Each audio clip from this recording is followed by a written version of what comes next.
everybody, and a warm welcome to today's session on launch of options on futures on WTI crude oil and natural gas contracts. I'm Meghna Maharkar. I lead the commodity relations team at NSE, and I have with me Sachin Shetty, Sijo Eluvatingal, and Nisha Pillai, all from NCL, who will take us through the margining, clearing and settlement, and collateral system. So now just to take you to the presentation. So we'll walk you through the options on futures on WTI crude oil and natural gas contracts today. As you all are aware, we launched the contracts on 9th of October, which is a Monday. And just to give you a gist of what contracts are there on NSE commodity derivative segment, we launched commodity derivative segment on October 12, 2018. And contracts are available for trading from Monday to Friday between 9 to 11:30 p.m. or 11:55 p.m. based on the daylight saving, as the case may be. Futures and option contracts are available on various various commodity categories, basically bullion, base metals, energy. And to give you a gist of what contracts are available individually, there are deliverable contracts which are available on bullion and base metals, like gold futures contracts are available, which are primarily the 1 kg futures contract. Gold mini futures and options are available, which are the 100-gram contracts. Gold 1-gram future contracts are also available for trading. On the silver side, there are silver futures and option contracts which are available, which have a lot size of 30 kgs. Copper futures and option contracts are available, which are 2.5 metric tons as far as the size is concerned. Then there are a set of cash settled contracts which are available specifically in the energy space. Brent crude oil futures are available, which are 100 barrel lot size. WTI crude oil futures and option contracts are available, which are again 100 barrels in the lot size. And natural gas contracts, futures and options contract both are available with a lot size of 1250 MMBtu. On the commodity derivative segment of NSE, we launched recently futures as well as option contracts on 2 more commodities in the energy space, which are also amongst the top 5 traded commodities globally. One of the additional facilitation which is given by SEBI is also that the FPIs have been allowed now in the commodity derivative segment, wherein FPIs can trade in the cash settled contracts. And by that sense, there are 3 basic commodities which are available now for FPIs for trading. On the crude side, there is Brent crude oil futures and WTI crude oil futures and options contract. Both are monthly contracts. Trading lot is 100 barrels. Tick size is 1 rupee. And the quotation is per barrel. Natural gas futures and option contracts are also available, which are again monthly contracts with a trading unit of 1250 MMBtu. Tick size of 10 paisa, and the quotation again is rupees per MMBtu.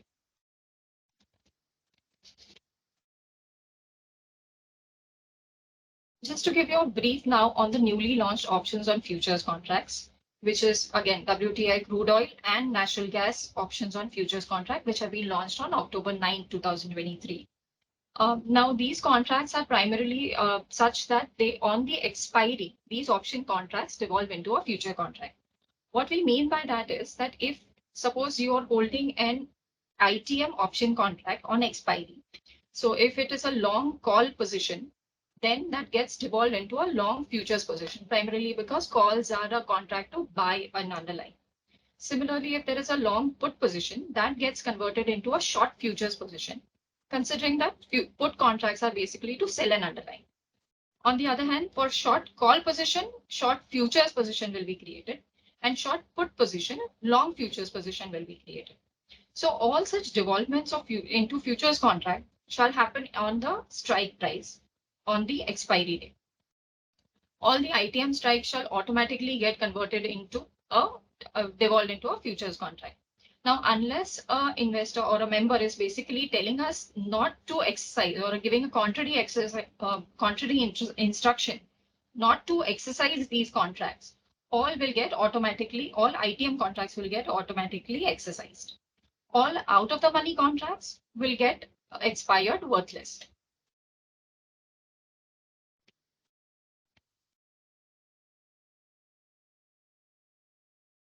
Now, options expiry of typically happens 2 days prior to the futures expiry. What we mean by that is that suppose the WTI crude oil futures contract are expiring on 17th of November in this case.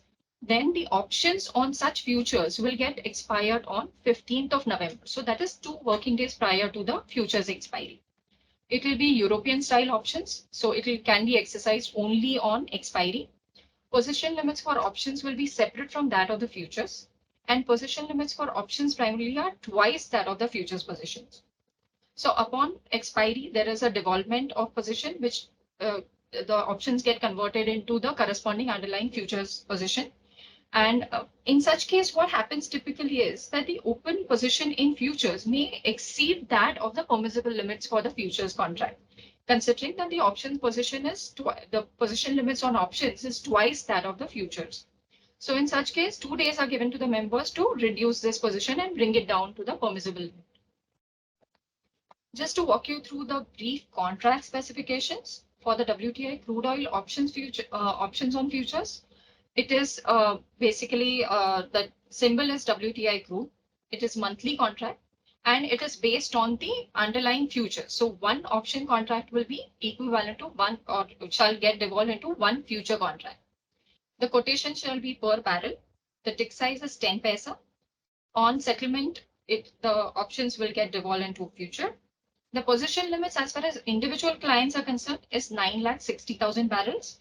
However, at a member level, it's collectively across all clients, it is 96 lakhs barrels per member. And on the final settlement, the daily settlement price shall be used of the underlying futures contract. On the natural gas options on futures, basically the symbol is natural gas. It is again a monthly contract, which will get devolved into one future contract on the expiry. The quotation is per MMBTU, rupees per MMBTU, with a tick size of 0.05, which means 5 paisa. On expiry, the contracts will be devolved into future. Individual clients will have a position limits of 1 crore 20 lakh MMBTU. And on the members side, it is collectively across all clients, it is 12 crores MMBTU, which is a lot size. Again, the daily settlement price shall be used as the of the underlying shall be used for expiry settlement. This is a brief of the launch calendar, just of the launch calendar, which is provided for reference.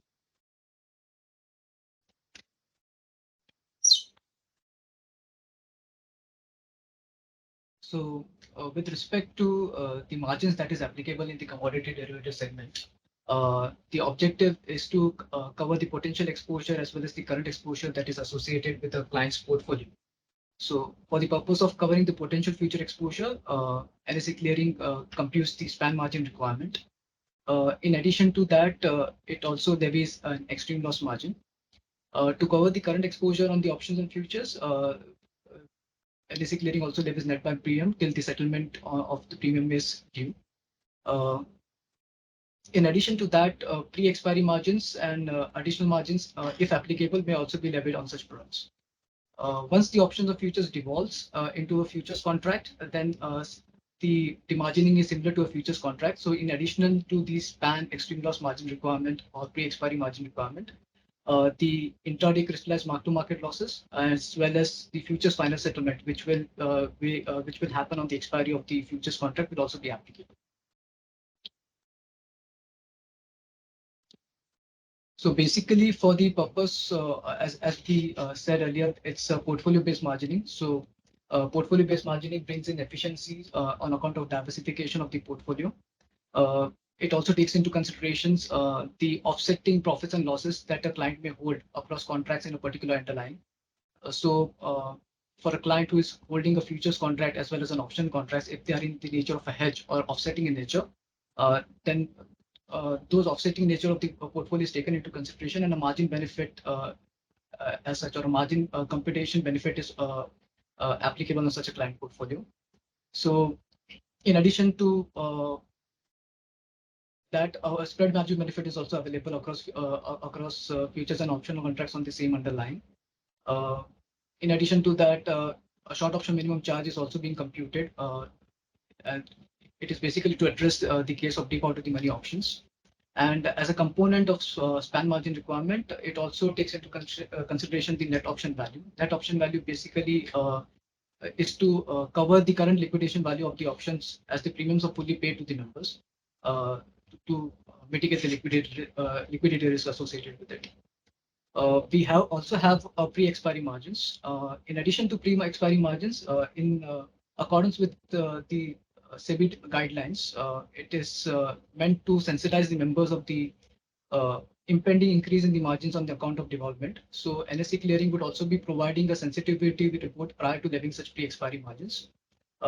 Currently, for the options and futures on expiry minus 4 days and expiry minus 3 days, NSE clearing would be providing a sensitivity report to its clearing members and trading members, so they have an idea about the possible or potential increase in the margins on account of development. From expiry minus 2 days, pre-expiry margins will be computed and it will be levied on a staggered basis. So on expiry minus 2 day, 45% of the pre-expiry margin shall be levied, and on expiry minus 1 day, 70% of the pre-expiry margin shall be levied, assuming potential development of the in-the-money long option contracts. So as far as collaterals are concerned, all the existing forms of collaterals which the members are providing to take exposure in equity or equity derivative segment is also available in commodity segment, and we will continue to, with the implementation of client collateral segregation, basically all these collaterals have become fungible. So if the member is having a client which is trading across all the segments, he can allocate those collaterals to in whichever segment he wants. So that provides a fungibility benefit to the members. One more point to note here is that any excess collateral in, let's say, allocated to any specific segment will be considered while assessing the intraday or EOD shortfall as per for the purpose of peak margin reporting or for the purpose of SA reports. The collateral allocation window is available till 8 p.m. and the upstreaming and downstreaming cutoff timings, which is applicable for other segments, shall also be applicable for commodity segment. Upstreaming timing is up to 7 p.m. and for downstreaming timing, we have two options. Immediate release, we have till 7 p.m. and end of day release is up to 8 p.m. We again have one more facility wherein existing cash collateral can be utilized towards paying in the respective segment. The same is applicable for commodity segment as well. So there are two ways of doing it. One is that you can do a value date release request on the previous day before 8 p.m. And the other option is that next day, that's the paying day, you can put an immediate release request before 7:45 in the morning. So that will allow you to use your existing excess cash collateral towards the pay. So in short, the collaterals, the whole list of collaterals are available for commodity segment. In fact, in addition to that, we have bullions as well as one more collateral type which can be used for commodity segment.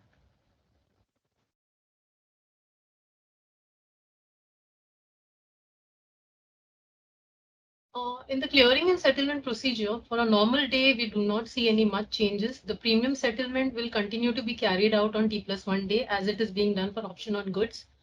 CTT applicability will continue to be on the seller for premium earned in option contracts, and stamp duty will be applicable on the buyer for premium paid in option contracts. On the expiry day, as we all discussed, there will be a devolvement aspect. The in-the-money option contracts will first be provided to long option holders for providing do not exercise request. Once the request is received, all the exercised and assigned positions will devolve into underlying future contract as either the buy quantity or sell quantity. And there would be an CTT applicable on the exercise of position. And once devolved, there would be an applicable rate for commodity transaction tax on seller for the devolved position. The devolved position will be valued at the strike price. Pertaining to the end of day reports, there is no change in the format of the reports. The only change would be the values of the devolved values will be appearing in the position reports. Coming to why NSE commodities. Now, as we all know, NSE has a robust, safe, and resilient technology platform. Collateral fungibility is a key aspect which is across segment again available. What we mean by this is if there are multiple asset classes which are traded under one roof, so that is cash, equity derivatives, there is currency derivatives, and also commodity derivatives. So across segments, collaterals can be fungible. Post 3:30, when the market closes, the same collaterals which are available in the other segments can be used in commodities till 11:30 when the commodity markets are on. Auto trade confirmation facility is available for clearing members.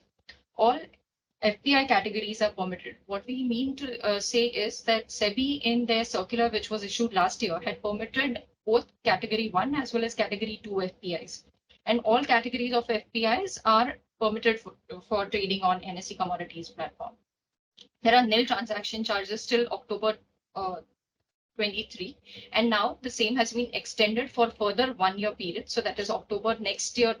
There is no transaction charges which are applicable.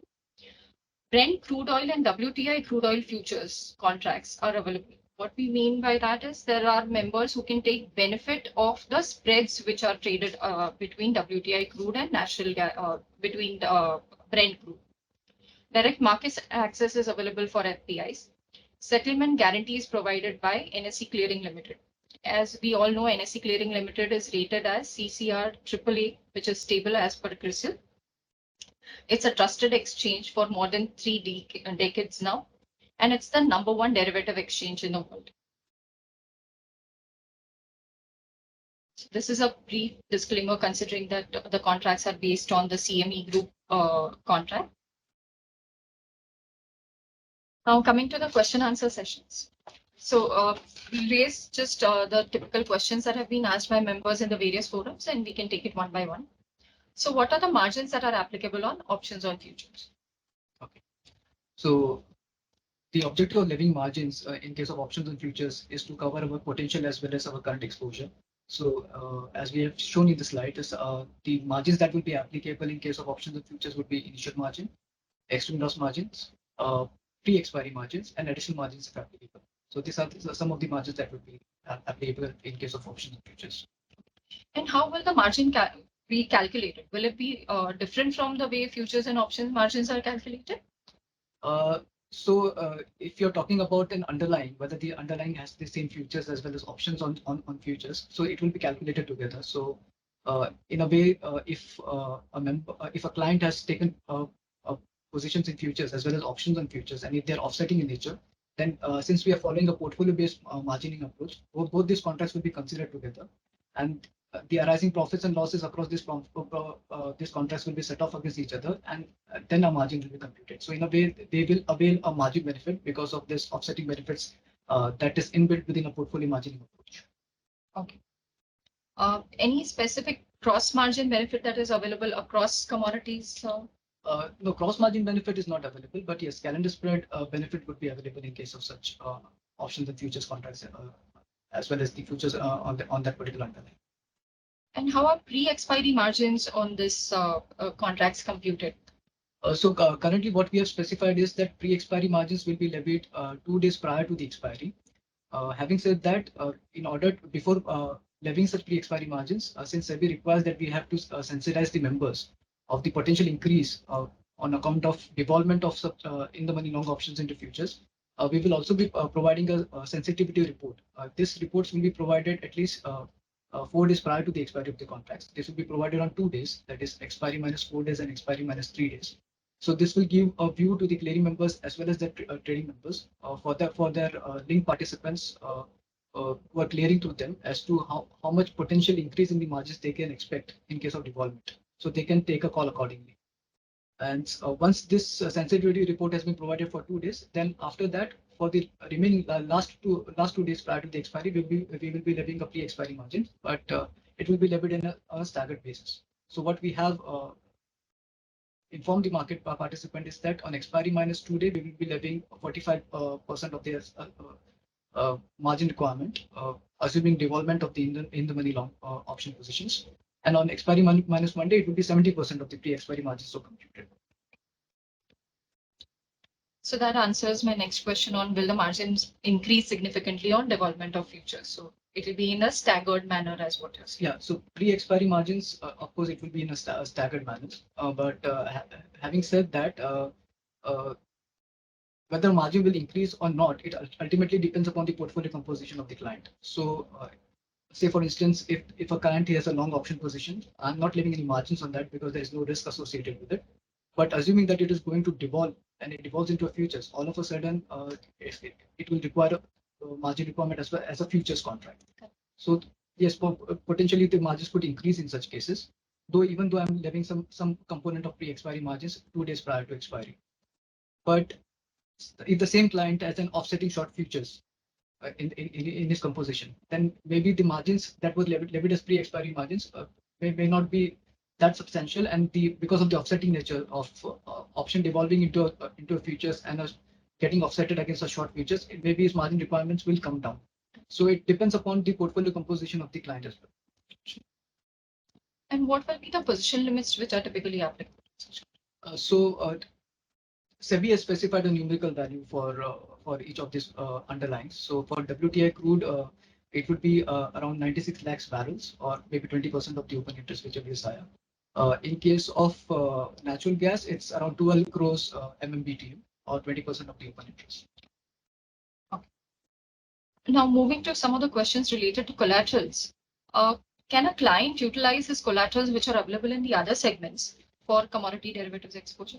Yes, actually, definitely, because with the implementation of the client collateral segregation, all the collaterals are fungible. So members who are having clients who are trading in all the segments or maybe multiple segments can use their collateral which is allocated in either of the segments. So let's assume that they have allocated in equity segment, but after the market ends in equity, they want to allocate that collateral to commodity. So any excess collateral in the equity segment can be removed from equity segment and allocated to the commodity segment. Now, this can be done in three ways. I mean, they can do a screen-based allocation, they can do a file upload mechanism, or they can use the API. So all the three ways it is possible to use the collateral from one segment to other segment. So necessarily, when we say allocation has to be moved, it has to be removed from one segment and then added to the other segment. Exactly. Yeah. Who can do this allocation, whether it is a trading member or a clearing member who does this allocation? So the allocation is done by the clearing member. So as it is done currently. So any trading member who is affiliated with some other clearing member, they of course have to route it through their clearing members. And what are the timings for addition of release of funds? So collateral addition starts right from 7 a.m. Till 7 p.m. That is the upstreaming cutoff time. And collateral releases, they can, as I said, if they want to do an intraday release towards Spain, they can do up to 7:45 in the morning. So it starts around 7:15 to 7:45, where they can use the intraday release for pay. Otherwise, the intraday release cutoff timings are till 7 p.m. and end of the release cutoff timing is still up to 8 p.m. How can one transfer funds if there is a need after 8 p.m. in the night?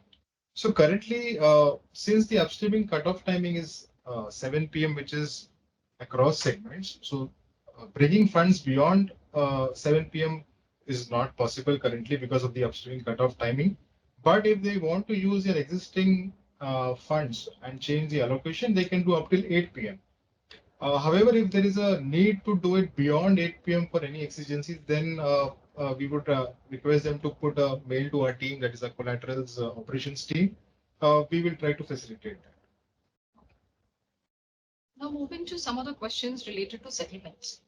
Basically, at what rate will an options contract be devolved into a futures contract? Option contract will be devolved into futures contract with a strike price. Okay. So how will the exact mechanism work when we say devolve? So when we say that we have a long call option and it is devolving into futures, so it will be getting added as a long futures contract. The position will be added in the long futures position and it will be valued at the strike price. The quantity will be multiplied by the strike price. And long put option, the same manner, will be added as a short future position. And suppose hypothetically, if there is no liquidity on the futures when the devolvement happens, then how are the settlement prices arrived at on expiry? So when the devolvement is happening on the option expiry date, the devolvement is happening at the strike price. And the futures, if the underlying futures contract is not liquid, there is a theoretical price computed as a settlement price. So the mark to market will happen on the theoretical price. Can you explain the process for pay in and payout? How is it carried? There is no change in the process of pay in and payout. Currently, the premium settlement and the premium settlement will continue to happen on the T+1 day. On expiry, the position is getting added into the futures position. So when it will get mark to market on a daily basis, and on the expiry of the futures contract, the final settlement will be what will be collected and given on the settlement. Is there a CTT applicable, and what is the rate at which the CTT will be applicable is a question, or whom will it be levied? On the expiry date? Yes. Okay. On the expiry day, there is a CTT applicable at the rate of 0.0001 on the exercise of the option, and it is applicable on the purchaser of the option, the buyer, and the valuation is on the settlement price. After devolvement, the CTT is applicable on the short future position holder. When the position gets added in the short futures position, CTT is applicable at the rate of 0.01%. So these are the two CTTs additionally applicable on the expiry date. One on the exercise and one on the devolved sell position. So if there is a short futures, which is assigned on the exercise of the ITM put option, whether CTT shall be applicable on the strike price or FSP of the futures on expiry date? CTT will be applicable on the strike price because it is on the devolved position, which is on the strike price. There is no correlation with the FSP. And if suppose there is a long futures option position which is not squared up till the expiry and it expires worthless, Okay. then whether the CTT will be applicable and whom will it be levied? So CTT applicability kicks in only when on the exercise of the option. If it is expiring worthless, there is no CTT application, as there is no exercisement and consequently no devolvement. And is there any likelihood of an interoperability, CC interoperability in commodity segment? CC interoperability was basically done on the guidance of SEBI. So currently there is nothing on that front. There were certain other questions which were related to co-location facility in commodities. So as we all know, SEBI has specified the guidelines where co-location is currently not permitted in the commodity derivative segment. There were questions related to whether market making will be permitted in commodities, basically these WTI, crude oil and natural gas contracts. So again, as per the stipulated guidelines as at this point of time, market making is not permitted. As far as the advantages, again, to reiterate, some of the advantages are that NSE has been one of the robust platforms for trading technology-wise. There has been certain specific advantages like fungibility of collateral, where across multiple asset classes, the collaterals can be fungible, and especially post 330, the collaterals can be fungible and moved to the commodity derivative segment, where it can be used till 11:30 when the market closes. Other advantages include that there are no transaction charges till the October next year. Then there are FPIs, all categories of FPIs are permitted for trading. So these are some of the key advantages if we have to highlight.